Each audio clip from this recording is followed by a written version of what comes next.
我是阿滚，烹饪老师。煮鱼的方法有很多，我有个小妙招，无需加葱姜蒜，只用蔬菜来煮，一点都不腥，还能最大程度地保留鱼的鲜味。今天用的是黑鱼，切成块，加盐腌制10分钟。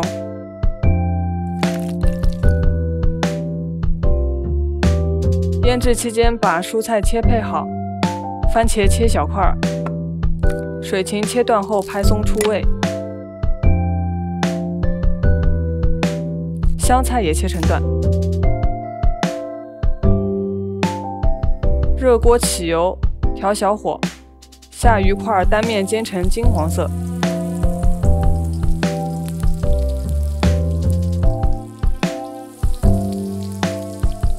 加出备用。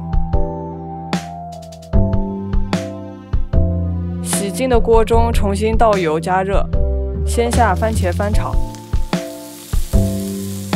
出汁后加入水芹和香菜炒出香气，加入凉水没过，接着倒入鱼块，煮至汤汁沸腾后加盐调味。简单快手又营养的家常蔬菜煮鱼就做好了。这道菜我是和潮汕的一个老师傅学的，然后他是靠大量的蔬菜去除鱼腥味，然后吃起来也会有蔬菜的香味。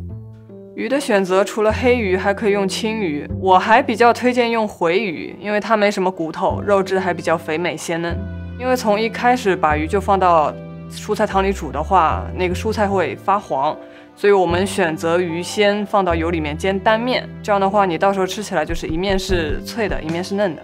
今天做的是比较原味的，可以添加番茄酱来增加汤的一个风味跟稠度。